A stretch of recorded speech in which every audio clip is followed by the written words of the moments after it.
This is Shana. I am here to read you, for your bedtime story, Neil Gaiman and Terry Pratchett's Good Omens. This is one of my longtime favorite books. I've loved it since probably high school. And yeah, it's funny, it's interesting, exciting, thought-provoking, about the apocalypse, which is, always a fun and relevant topic. But funny. So, yeah, I love this book. And I also own a copy signed by both authors. This is not that copy. I have a second copy to read from because that copy does not leave the bookshelf. It's very precious to me. But this one I can and will read to you. In the beginning. It was a nice day. All the days had been nice. There had been rather more than 7 of them so far, and rain hadn't been invented yet, but clouds massing east of Eden suggested that the first thunderstorm was on its way, and it was going to be a big one. The angel of the eastern gate put his wings over his head to shield himself from the first drops. "I'm sorry," he said politely. "What is it you were saying?" "I said that one went down like a lead balloon," said the serpent. "Oh, yes," said the angel, whose name was Aziraphale. "I think it was a bit of an overreaction, to be honest," said the serpent. "I mean, first offense and everything. I can't see what's so bad about knowing the difference between good and evil anyway." "It must be bad," reasoned Aziraphale, in the slightly concerned tones of one who can't see it either and is worrying about it. "Otherwise, you wouldn't have been involved." "They just said, get up there and make some trouble," said the serpent, whose name was Crawley. Although he was thinking of changing it now. Crawley, he'd decided, was not him. "Yes, but you're a demon. I'm not sure if it's actually possible for you to do good," said Aziraphale. "It's down to your basic, nature. Nothing personal, you understand." "You've got to admit it's a bit of a pantomime, though," said Crawley. "I mean, pointing out the tree and saying, 'Don't touch,' in big letters. Not very subtle, is it? I mean, why not put it on top of a high mountain or a long way off? Makes you wonder what he's really planning." "Best not to speculate, really," said Aziraphale. "You can't second-guess ineffability, I always say. There's right and there's wrong, and if you do wrong when you're told to do right, you deserve to be punished. They sat in embarrassed silence, watching the raindrops bruise the first flowers. Eventually, Crawley said, "Didn't you have a flaming sword?" Said the angel. A guilty expression passed across his face, then came back and camped there. "You did, didn't you?" said Crawley. "It flamed like anything." Well, it looked very impressive, I thought." "Yes, but, well, lost it, have you?" "Oh, no, not exactly lost, more." "Well?" Aziraphale looked wretched. "If you must know," he said, a trifle testily, "I gave it away." Crawley stared up at him. "Well, I had to," said the angel, rubbing his hands distractedly. "They looked so cold, poor things, and she's expecting already, and what with the vicious animals out there and the storm coming up, I thought, well, where's the harm? So I just said, look, if you come back, there's going to be an almighty row, but you might be needing this sword, so here it is. Don't bother to thank me, just do everyone a big favor and don't let the sun go down on you here." He gave Crawley a worried grin. "That was the best course, wasn't it?" "I'm not sure it's actually possible for you to do evil," said Crawley sarcastically. Aziraphale didn't notice the tone. "Oh, I do hope so," he said. "I really do hope so. It's been worrying me all afternoon." They watched the rain for a while. "Funny thing is," said Crawley, "I keep wondering whether the apple thing wasn't the right thing to do as well. A demon can get into real trouble doing the right thing." He nudged the angel. "Funny if we both got it wrong, eh? Funny if I did the good thing and you did the bad thing?" "Not really," said Aziraphale. Crawley looked up at the rain. "No," he said, sobering up. "I suppose not." Slate black curtains tumbled over Eden. Thunder growled among the hills. The animals, freshly named,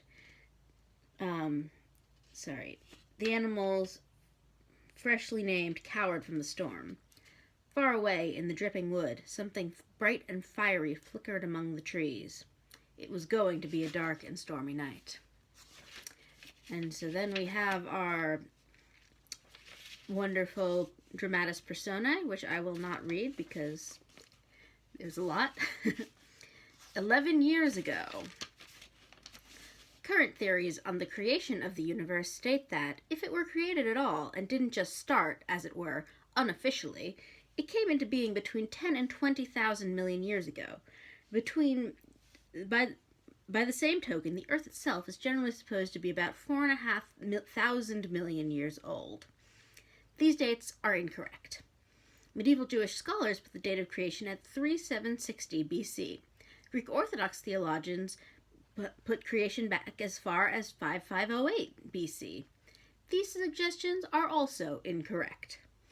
Archbishop James Ussher, 1580 to 1656, published Annales Vitaris et Novi Testamenti in 1654, which suggested that heaven and earth were created in 4004 BC.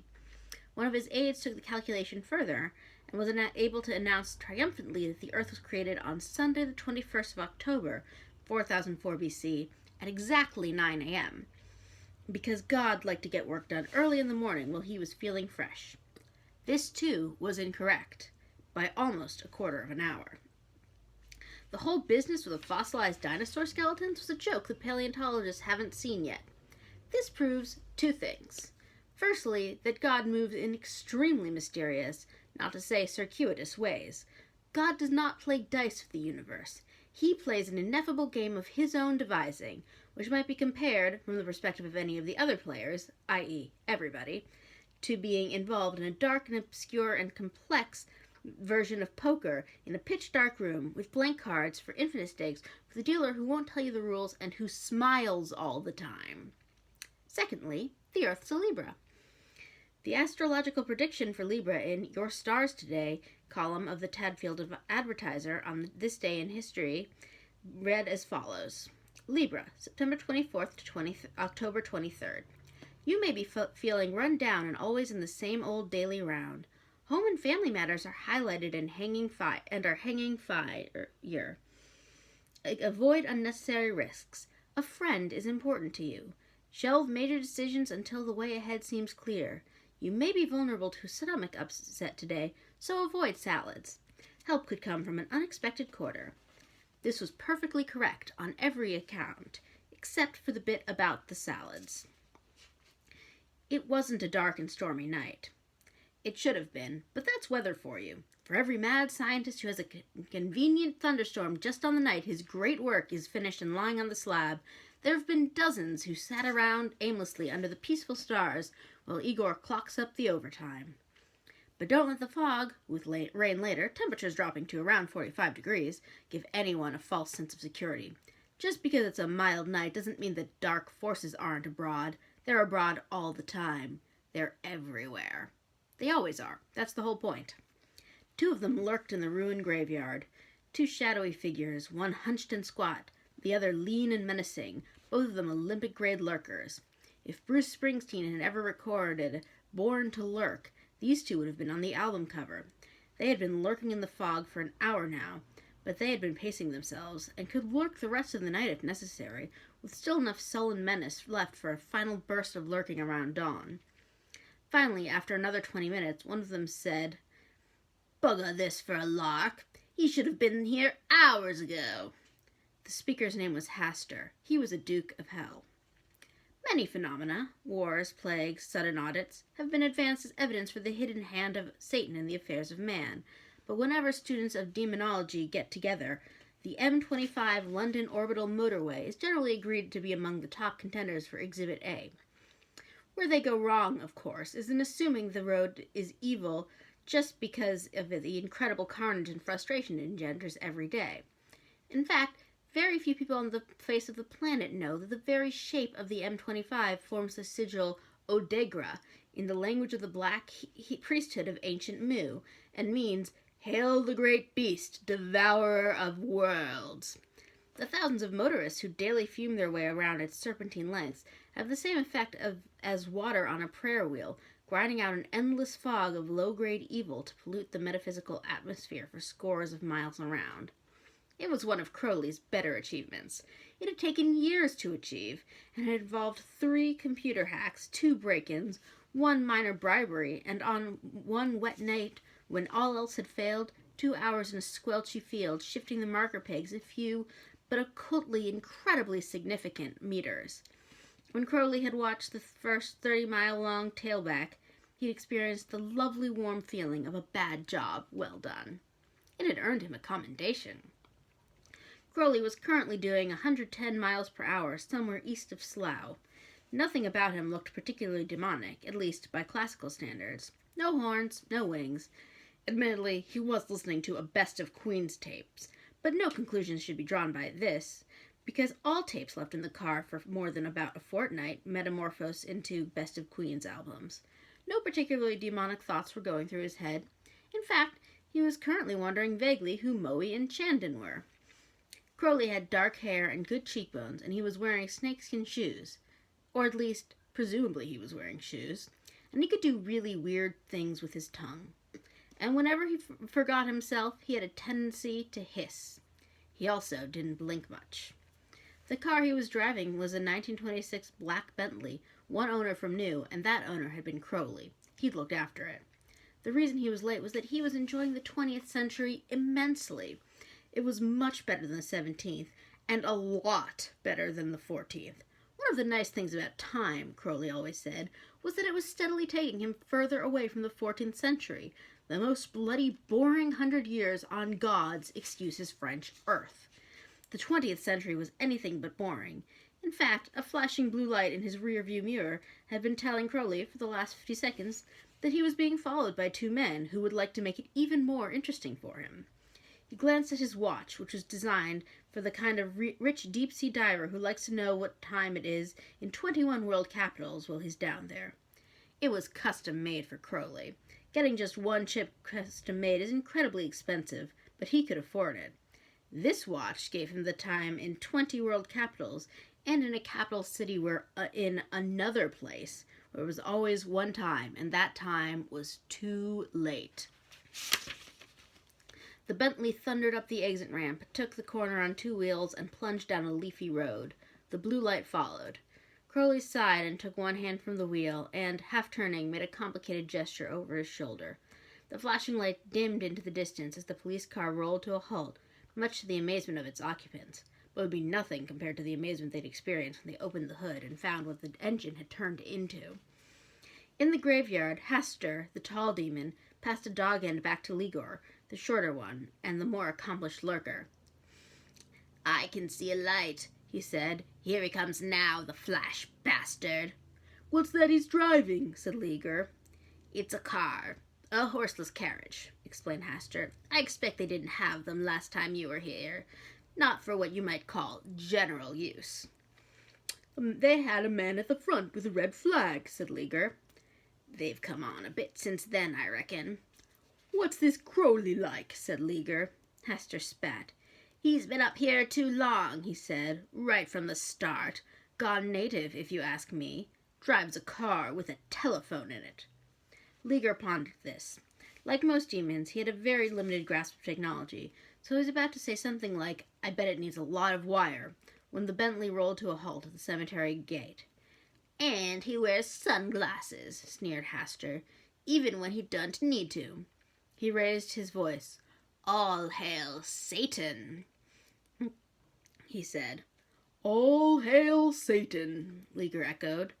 "Hi," said Crowley, giving them a little wave.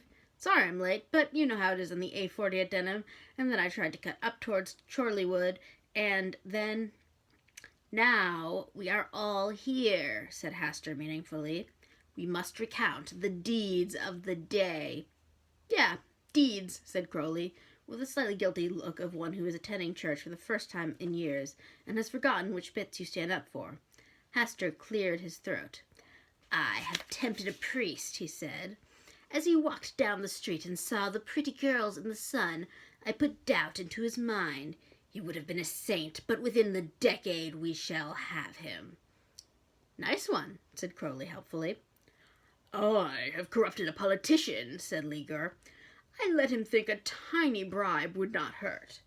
Within a decade, we shall have him. They both looked expectantly at Crowley, who gave them a big smile. You'll like this, he said. His smile became even wider and more conspiratorial. I tied up every portable telephone system in central London for 45 minutes at lunchtime, he said. There was silence, except for the distant swishing of cars. Yes, said Hastur. And then what? Look, it wasn't easy, said Crowley. That's all? Said Ligur. Look, people. And exactly what has that done to secure souls for our master? Said Hastur. Crowley pulled himself together. What could he tell them? The 20,000 people got bloody furious? That you could hear the arteries clanging shut all across the city? And that then they went back home and took it out on their secretaries or traffic wardens or whatever, and they took it out on other people in all kind of vindictive little ways that, and here was the good part, they thought up themselves for the rest of the day. The pass-along effects were incalculable.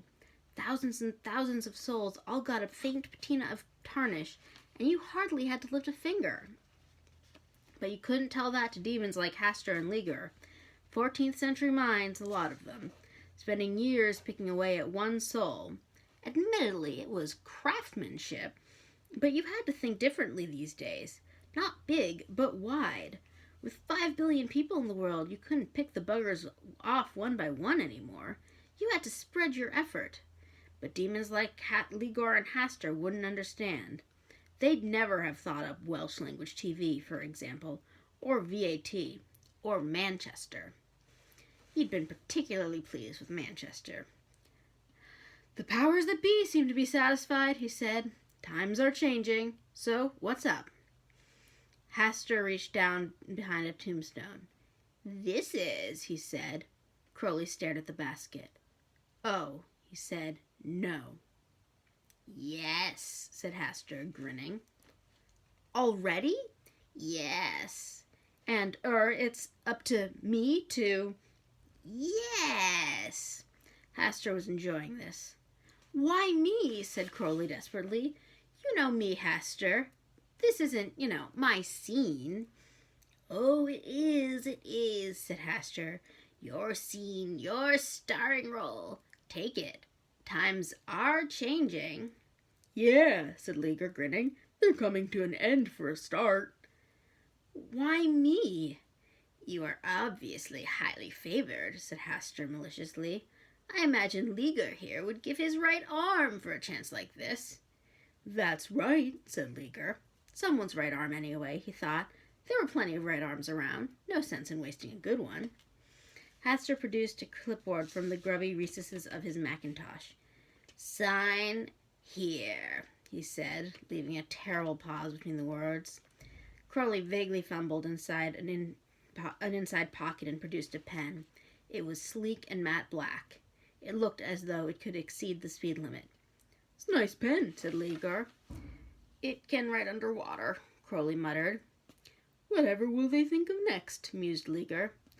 Whatever it is, they better think of it quickly, said Hastur.